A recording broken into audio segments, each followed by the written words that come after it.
à toutes et à tous, je suis très heureux de vous retrouver pour cette vidéo dans laquelle je vous propose une courte introduction de la lettre de Paul aux Thessaloniciens. Et puis, au fur et à mesure que nous avancerons, nous détaillerons chapitre par chapitre pour essayer de découvrir ce que Dieu veut nous transmettre aujourd'hui, pour nous les chrétiens d'aujourd'hui, ce que Dieu nous transmet au travers de l'apôtre Paul dans cette lettre. Pour commencer, situons déjà cette lettre. Donc, c'est une lettre de Paul qui se trouve dans le Nouveau Testament. Nouveau Testament, lorsque vous ouvrez la Bible et que vous allez dans le Nouveau Testament, le premier livre que l'on trouve, c'est l'Évangile selon Matthieu.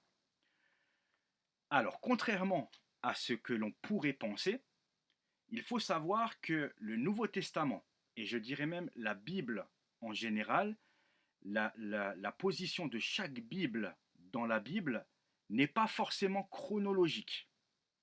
Alors bien sûr, on trouve le livre de Genèse qui est en premier et qui se trouve en termes de chronologie effectivement le premier livre. Mais le canon tel qu'il a été constitué n'est pas forcément chronologique. Un exemple, Nouveau Testament, Évangile de Matthieu. On pourrait penser que c'est, en termes de datation, de création du manuscrit, on pourrait penser que c'est le premier livre qui a été écrit. Eh bien, pas du tout. Pas du tout. Les évangiles, que ce soit l'évangile de Matthieu, Marc, Luc ou Jean, ne sont pas les textes qui ont été écrits en premier. Par exemple, l'évangile de Jean est l'un des derniers écrits du Nouveau Testament. Alors, on trouve, dans cette chronologie-là, on va découvrir que les lettres de l'apôtre Paul ont été écrites bien avant, pour la plupart. Et donc, la lettre de Paul aux Thessaloniciens, en termes de datation, est probablement le premier manuscrit qui a été écrit et qui se trouve dans la Bible. Les historiens estiment que cette lettre a été écrite aux alentours de l'an 50, entre l'an 50 et l'an 55 après Jésus-Christ, soit approximativement une vingtaine d'années après les preuves de la résurrection de Jésus. Voilà un petit peu pour situer la date de rédaction de cette lettre, donc une lettre très proche de la résurrection de Jésus. Ensuite, parlons un petit peu de la taille de la lettre. Donc la taille de la lettre, c'est une lettre relativement courte qui comporte 5 chapitres. 5 chapitres dans cette lettre, plus 3 autres chapitres dans la deuxième lettre de Paul aux Thessaloniciens, puisque Paul a écrit 2 lettres aux Thessaloniciens. Donc si on tient compte de la lettre numéro 1 plus la numéro 2, on retrouve finalement 8 chapitres qui se lisent assez rapidement, et puis la deuxième lettre ressemble fortement à la première lettre. Donc voilà un petit peu pour situer. Donc lettre relativement courte, très facile à lire. Voyons à présent un petit peu le caractère de la lettre. C'est une lettre à caractère profondément pastoral. On y voit vraiment le cœur de l'apôtre Paul, un amour brûlant, un amour bienveillant aux personnes qu'il écrit. Et dans cette lettre, on ressent, vraiment on le ressent, et je vous invite à le lire, vous pourrez le voir, on ressent la jeunesse de l'apôtre Paul. On ressent son amour, on ressent toute la fraîcheur de sa conversion. On ressent cette sincérité qu'il a envers les chrétiens, qu'il a autrefois persécutés, et là on ressent un amour extraordinaire. Un verset qui illustre bien cela, c'est lorsque Paul va se comparer à une mère et à un père qui chérit ses enfants. Dans cette lettre, Paul va aussi survoler, effleurer certains sujets théologiques, notamment celui du retour de Jésus, le retour imminent de Jésus, que l'on appelle en théologie le sujet de l'eschatologie ou de la parousie. Mais il va simplement l'effleurer, il ne va pas vraiment l'approfondir. Dans cette lettre, il y a beaucoup d'éloges, des encouragements, des exhortations envers les chrétiens de Thessalonique. C'est une lettre aussi qui est pleine d'applications. On se demande souvent en quoi nous, chrétiens, aujourd'hui, pouvons mettre en pratique la Bible et de quelle manière pouvons-nous le faire, qu'est-ce que nous devons faire. Eh bien, cette lettre répond à cette question-là et nous donne beaucoup d'exemples pour mettre en pratique notre foi. Et donc, c'est une lettre que nous devons nous approprier pour vivre la foi chrétienne. Donc, Thessalonique. Thessalonique, je fais une courte parenthèse aussi pour situer la géographie. Donc, Thessalonique se trouve en Grèce. En Grèce, je l'affiche à l'écran, dans l'actuelle Grèce, qui se situe entre l'Albanie et la Bulgarie.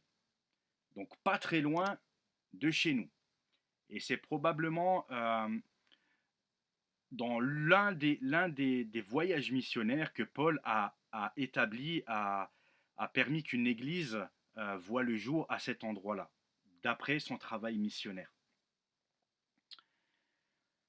Ensuite, voyons ensemble quelques-uns des sujets que Paul aborde dans cette lettre.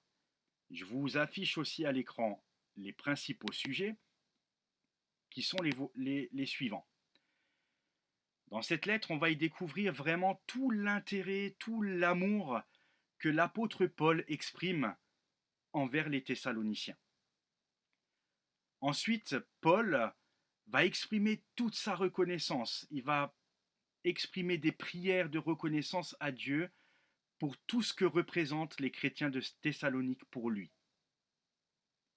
Ensuite, Paul va nous parler de la foi en Jésus-Christ, et puis de l'amour, mais aussi de l'espérance, du retour de Jésus-Christ. Et puis il va nous parler aussi donc d'eschatologie, de l'enlèvement de l'Église, un sujet qui est passionnant. J'aimerais terminer cette introduction en vous partageant le pourquoi de ce désir que j'ai, de vous partager cette lettre de Paul aux Thessaloniciens. Pourquoi choisir cette lettre à cette période de l'année, en décembre 2020, une année que l'on pourrait qualifier de désastreuse? Eh bien, c'est un choix intentionnel de ma part, parce que c'est une lettre, il me semble y voir beaucoup de ressemblances avec ce que nous vivons aujourd'hui. Je m'explique.